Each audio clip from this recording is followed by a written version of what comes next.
Donc par la palette contour, il est possible de modifier l'épaisseur de certains traits. Testez cela en modifiant l'épaisseur de tel ou tel contour dans la palette contour. Eh bien, on va faire ça parce que pour l'instant, c'est la même épaisseur partout.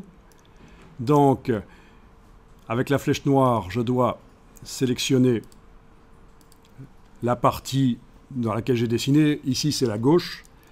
Je dois faire un clic droit, isoler la répétition sélectionnée. Avec la flèche noire, je vais aller activer certaines choses. Par exemple, ici, l'intérieur de l'oreille, ça paraît très logique. Et peut-être aussi ça. Avec la touche Shift, j'ai activé les deux. Touche majuscule.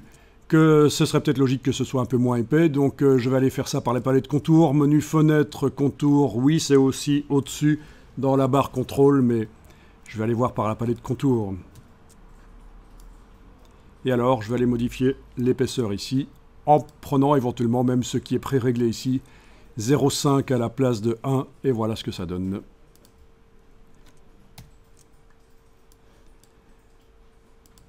Ok, celui-là, je vais peut-être lui mettre 0,75. Voilà, j'ai 3 épaisseurs de contour au même endroit, pourquoi pas.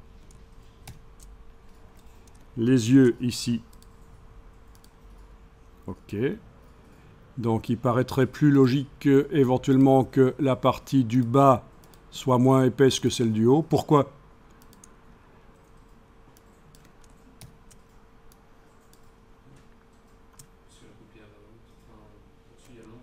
Exactement. Au-dessus, il est censé y avoir une ombre parce que voilà. Alors que là, il est censé y avoir éventuellement un coup de lumière. Bien vu. Etc. Donc plusieurs choses éventuellement à changer. Donc ça, c'est une possibilité. Ok. Je ne vais pas aller plus loin, mais vous avez vu que techniquement, c'est possible de le faire.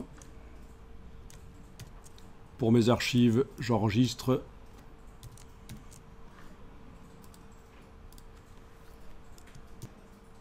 Et donc, on a l'épaisseur de base de la brush dans la palette des formes. Dans les paramètres de brush dans la palette des formes.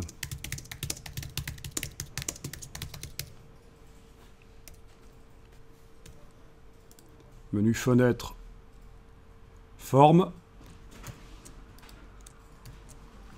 Il y a, on l'avait réglé, l'épaisseur de la brush là.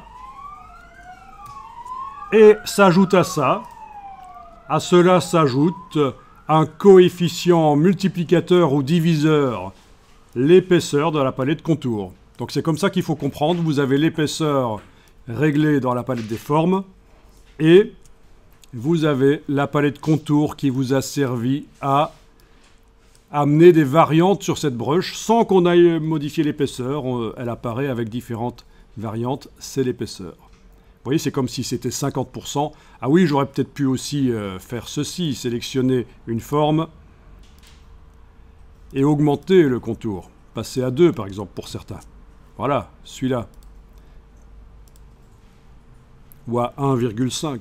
Je tape, je sélectionne et je tape 1,5. Touche tabulation, voilà. Je peux le bouger, etc. Voilà. Le crayon, je vous rappelle, peut servir à remodeler éventuellement, mais on va voir qu'on peut le faire par d'autres moyens. Donc c'est ça qui s'est passé. Alors c'est pas évident quand vous avez des brushes et que vous avez joué sur les deux paramètres. Comment modifier l'épaisseur de la brush, c'est pas évident.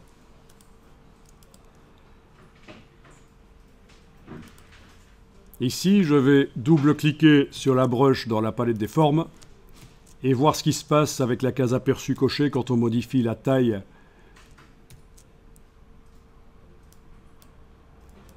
Mais ça fonctionne toujours aussi bien.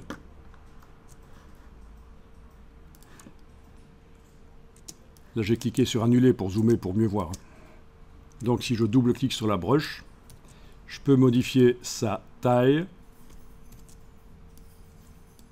Et le coefficient multiplicateur, l'épaisseur du contour, agit toujours. Voilà. Quand je clique sur OK, il faut que je choisisse appliquer au contour. Et voilà.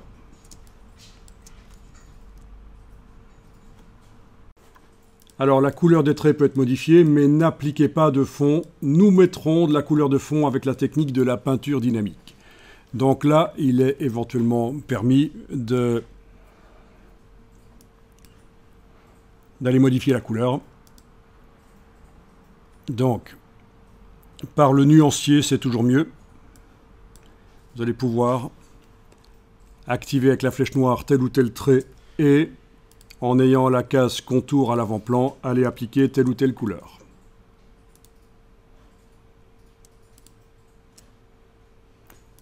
Je vous laisse tester.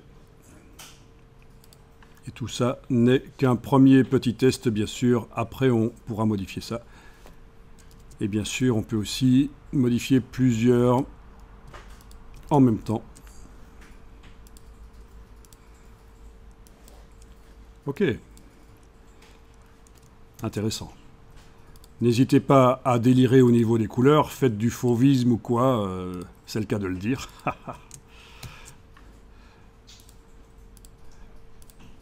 La créativité, c'est ça en fait. Hein. Ah oui, et puis vous savez que vous pouvez aussi déplacer directement les couleurs sur les traits. C'est encore plus facile, pas besoin de les sélectionner auparavant.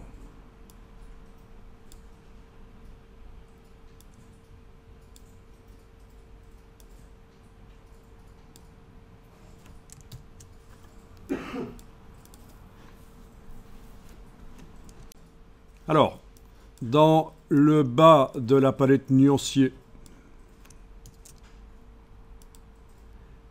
en bas à gauche, vous avez les librairies, celles qui concernent les nuances, dans ce cas-ci. Vous avez la même chose dans la palette des brushes, mais c'est ce qui concerne les brushes. Voilà, mais ici, on est dans le nuancier.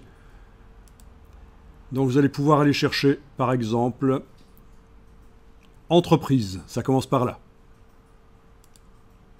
Donc, c'est une palette avec des couleurs adaptées aux posters et aux communications d'entreprise, supposément. Vous avez possibilité de passer aux autres choses du menu. Donc, plutôt que de retourner chaque fois dans le menu, aller chercher le suivant, festivité, là par exemple, non, vous allez passer au suivant avec la petite flèche. Voilà, festivité. Vous voyagez dans le menu, du bas à gauche du nuancier, par les petites flèches. Et quand vous voyez quelque chose qui vous intéresse, vous pouvez cliquer sur le groupe et voilà, ça arrive. Ce sont les groupes de couleurs, donc.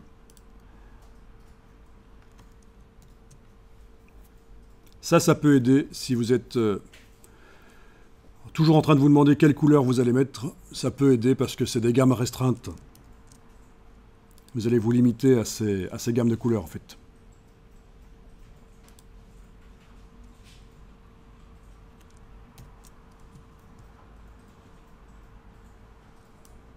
Voilà. Donc nous sommes allés chercher plusieurs groupes de couleurs et là vous allez remplacer une des couleurs déjà appliquées par celle d'un groupe que vous avez été chercher. Ah ah! Comment remplacer une des couleurs déjà appliquées par une des couleurs d'un groupe qu'on est allé chercher là?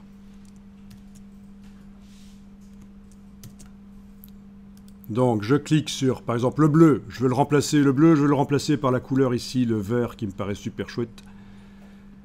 Donc, je clique là-dessus avec la flèche noire, Shift, Shift. Non, c'est pas celui-là, c'est celui-là, Shift, voilà, blablabla. Ça peut prendre beaucoup de temps. Est-ce que vous connaissez une technique qui me permettrait de sélectionner juste le premier trait qui a une couleur et que tous les traits qui ont la même couleur se sélectionnent? Eh bien, figurez-vous que ceci, il y a des gens qui utilisent Illustrator et qui ne connaissent pas. Et ils passent un temps fou à faire de la sélection de choses identiques, alors qu'il y a ceci. Donc, en ayant sélectionné ce trait, ce contour bleu, je vais dans Sélection, Identique, et dans ce cas-ci, Couleur de contour. Et tous les traits qui ont la même couleur se sont sélectionnés. Et il suffit que je clique sur mon trait vert, sur ma couleur verte, je veux dire ici. Et voilà, c'est fait. Très intéressant dans Illustrator. Voilà, donc très intéressant cette fonctionnalité. Je peux l'appliquer au trait noir ici d'ailleurs aussi. Et ah ben là, voilà, pas là. J'étais en train d'essayer de sélectionner sur la droite. Donc, sélection identique, couleur de contour. Bien sûr, si vous devez aller souvent le chercher, ce petit item de menu qui n'a pas de raccourci, il faut créer le raccourci. Évidemment. On va le faire?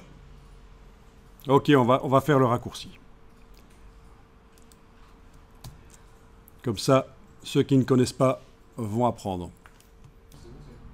Alors, vous allez dans le menu Édition, Raccourci clavier. On veut ajouter un raccourci à un item de menu qui n'en a pas. Et on doit souvent faire appel à cette fonction. On n'a pas envie chaque fois d'aller dans le menu, sous-menu, ça prend du temps. Donc, Édition, Raccourci clavier, tous les logiciels Adobe ont l'éditeur de raccourci clavier. Alors là, qu'est-ce qu'on fait? On choisit quoi? Commande de menu. Donc, commande de menu. Quel est le menu? Menu sélection. Identique. Couleur de contour. Voilà. Et il n'y a pas de raccourci, en effet. Vous cliquez donc là-dessus. Et vous allez taper sur le clavier un raccourci. Donc, c'est pas évident, mais je vais essayer d'en trouver un qui n'est pas utilisé. Ben voilà, j'ai fait touche commande et le... Comment est-ce qu'on appelle ça? Le rond qu'on met au-dessus de certains caractères. Ah. Bon, je vais vous montrer sur mon clavier virtuel ici, ce que j'ai choisi moi. Voilà, j'ai utilisé la touche commande. Et pendant que commande était enfoncée, j'ai utilisé ça parce que je me suis dit, je veux système mémotechnique, le petit rond, là c'est comme un contour. Et voilà, et il m'a inscrit le raccourci qui est en fait la parenthèse. Parce que j'ai pas enfoncé la touche majuscule. Mais bon, peu importe, voilà, l'essentiel c'est de s'en souvenir, il faut... Alors, les raccourcis, vous allez les retrouver d'un ordinateur à l'autre si vous vous loguez avec votre identifiant Adobe. Parce que c'est stocké sur le cloud à un certain moment. Avant, c'était beaucoup plus difficile, il fallait transporter ça sur une clé USB ou un disque dur, et si on travaillait d'un ordinateur à l'autre. Maintenant, c'est centralisé dans le cloud. Alors, si vous cliquez sur OK, il va vous dire que vous ne pouvez pas, en fait, mais il ne vous le dit pas, mais c'est ça qui se passe, vous ne pouvez pas modifier l'ensemble de départ par défaut de Illustrator, et donc il vous demande de mettre un nom, et voilà, je vais mettre un nom. OK, et voilà. Et donc, du coup, en principe, si je sélectionne une forme et que je fais chez moi commande parenthèse, voilà, ça marche. Très intéressant, bien sûr. Quelqu'un connaissait ici les raccourcis clavier, qu'on pouvait ajouter des raccourcis clavier à des items qui n'en avaient pas? Tu t'en doutais? Tu n'as jamais eu l'utilité? Si, j'en aurais eu, mais je crois que la flemme Ah, la flemme, franchement. Donc, et si je revais dans sélection identique, en face... ah bah tiens, il m'a planté le truc. Il met pas le bon raccourci, en fait. Pourquoi il met commande 0 bizarre, hein? Il vaut mieux avoir noté son raccourci clavier avant. Nos raccourcis clavier, dans édition raccourci clavier, peuvent être exportés, imprimés. Comme ça, vous vous en souvenez. Je ne vais pas le montrer ici, mais c'est prévu, bien sûr, de pouvoir exporter ça sous forme de fichier PDF ou autre, imprimable. Dans une entreprise, il faut unifier ça, il faut que tout le monde utilise les mêmes raccourcis clavier. C'est mieux. Comme ça, quand on passe d'une machine à l'autre, on n'est pas perdu.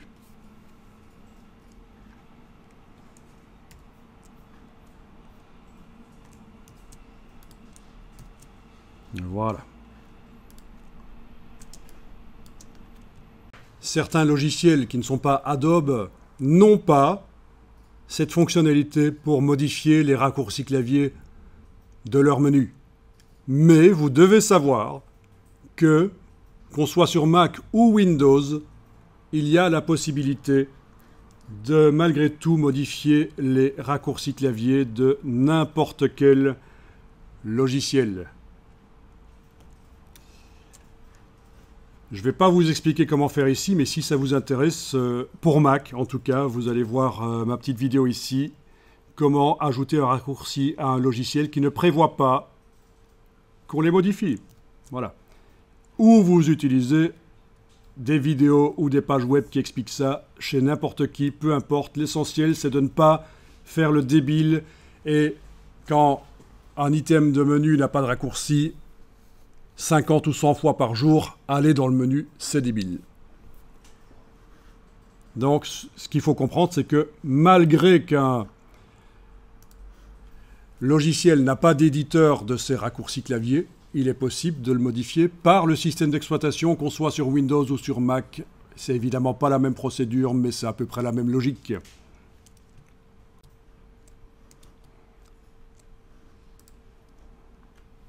Donc, vous avez remplacé une des couleurs déjà appliquées par celle d'un groupe.